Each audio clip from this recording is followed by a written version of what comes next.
Hola, un cordial saludo. Mi nombre es Brian Doncel, estudiante de Teología Virtual. Y en la actividad del día de hoy presentaré mi construcción conceptual sobre la personalidad, teniendo en cuenta las dos fuentes dejadas en la plataforma. La primera tiene que ver con el texto de Pérez García y Bermúdez y el segundo con el video sobre Efrén Martínez. Iniciaremos describiendo qué es la personalidad basada en estas dos fuentes. Y basados inicialmente en el texto, podríamos entender la personalidad como una organización compleja y dinámica que integra diferentes elementos del ser humano, como los pensamientos, las emociones y las conductas. Según el texto, la personalidad es un conducto que no se observa directamente, sino que se infiere a partir de la conducta e incluye elementos estables como variables. Por un lado, algunos elementos estables, como los rasgos, permiten cierta coherencia en la forma de actuar de la persona, pero también hay elementos cambiantes como las emociones, motivaciones y pensamientos que hacen que la persona pueda reaccionar diferente según la situación. Y aquí comenzamos a ver ya también cómo la personalidad tiene un carácter de esencia, ¿no? De individualidad. No todas son la misma, no todas son iguales, no pueden replicarse, aunque sí tienen un carácter hereditario que vamos a verlo a continuación. El video justamente complementa esto hablando que la personalidad está compuesta por tres elementos: el temperamento, el carácter y la decisión. El temperamento tiene que ver exactamente con lo que es biológico y heredado según Efrem. Y el carácter tiene que ver con lo aprendido en el entorno, con esta formación. Y el tercero es la decisión, que es la capacidad de elegir cómo actuar frente a la vida. Y esta me parece muy interesante porque nunca había percibido la decisión dentro del ámbito de la personalidad.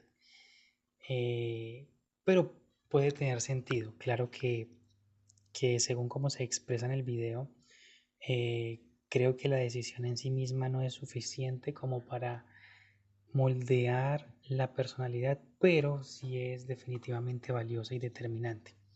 Ahora, desde una perspectiva teológica, también podría entender la personalidad como una expresión individual de la naturaleza humana.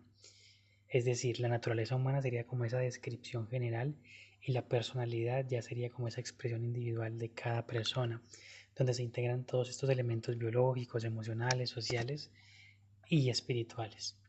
Y el pecado podría ver como eso que ha afectado profundamente la personalidad, generando desorden, heridas y distorsiones que vamos a ver más adelante. Entonces la personalidad no solo nos muestra quiénes somos, sino también nuestra condición caída y nuestra necesidad de restauración. Entonces esto se evidencia en las diferentes heridas, ¿no? Ahí vamos a ver más adelante cómo nos habla de las heridas de insuficiencia, de rechazo y de desamor. Eh, Ahora vamos a ver algunos aspectos fundamentales, ¿no? Un primer aspecto fundamental de la personalidad son los elementos estables o rasgos. Estos permiten cierta continuidad en la conducta y hacen posible predecir cómo una persona puede reaccionar. Esto se relaciona con lo que habíamos visto que es el temperamento, que tiene una base biológica, ¿no? Ya va desde ese nacimiento. El segundo aspecto son los elementos dinámicos, como las emociones, pensamientos y motivaciones. Esto Estos elementos pueden explicar que una persona puede actuar de forma diferente en distintas situaciones, como lo habíamos expresado anteriormente. Aquí encontramos el carácter, que se forma a través de historia personal, familia, el entorno, y yo lo asimilo mucho con la formación que se recibe, ya sea directa o indirecta, intencional o no intencional. Es como toda esa información que forma eh, nuestra personalidad y es ese carácter. El tercer aspecto es la interacción entre la persona, el entorno y la decisión. Y es aquí donde enfatizo que la decisión por sí sola no es suficiente, sino que el entorno y las relaciones son fundamentales. El texto afirma que la conducta surge de la relación entre factores internos y externos. Y el video añade que la decisión juega un papel importante en la transformación. Entonces yo creo que aquí tanto el texto como el video se complementan de una manera muy positiva, porque pues considero que la decisión no es solo individual, sino también relacional, es decir, no solo influye las decisiones que yo pueda tomar como individuo, sino que también influyen las decisiones de otros individuos que puedan afectarme a mí de forma positiva o negativa. De alguna manera, así se formó mi carácter, ¿no? Con decisiones e información de otros hacia mí, de una influencia externa. Y creo que esto sigue transformándose y sigue moldeándose. Las relaciones, la comunidad y la fe cristiana, Dios mismo, influyen en la transformación de la personalidad. Creo que todos estos factores son determinantes para ajustar, modificar, sanar, moldear la personalidad. Ahora, el video introduce un elemento muy importante y son las heridas emocionales y aquí vamos a profundizarlas un poquito más, como la insuficiencia, el rechazo, el desamor y el desprecio, como lo nombramos anteriormente. En lo personal, estaba haciendo el ejercicio y me identifico mucho con la herida de la insuficiencia y el desprecio. Eh, a veces cuando no siento como afirmación o validación por algunos ejercicios, actividades que realizo, esto afecta mi forma de, no sé si de verme, pero sí mi estado de ánimo. Y me parece muy interesante porque esto nos da a conocer que muchas personas, todos tenemos esas heridas, tal vez unos más fuertes que otros o más pronunciadas en algunos aspectos que otros. Y yo creo que todo esto desde la teología puede como expresarse o entenderse como nuestra naturaleza humana caída, cómo el pecado no solo afecta nuestras acciones, sino también nuestra identidad, nuestras emociones, nuestras relaciones y esto tiene una oportunidad para poder abordar desde la pastoral muy interesante y son en tres aspectos muy específicos para nosotros. El primero es la consejería, donde nos permite entender que muchas conductas no son simplemente rebeldías, sino también un resultado de heridas no sanas, como evidenciamos aquí. El segundo es en el liderazgo. Creo que esto lo ligo con el discipulado, donde nos ayuda a prevenir a los líderes actitudes abusivas e inseguras y a no replicarlas en los que nos siguen y nuestros discípulos.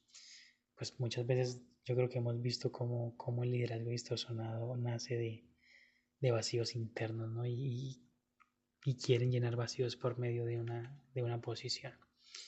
Otro aspecto, el tercero fundamental, creo que es la resolución de conflictos, donde ese aspecto nos permite comprender que muchos problemas no surgen por la situación en sí, sino por heridas que se activan en la persona, es decir, pueden haber momentos que pueden recordar, ahondar o lastimar heridas que no se habían sanado. Entonces creo que aquí nuestra fe cristiana aporta algo fundamental y es la restauración que tenemos con Dios. Primero, recuerdo allí en Corintios cuando nos habla sobre el ministerio de la reconciliación, de reconciliar este mundo con Dios.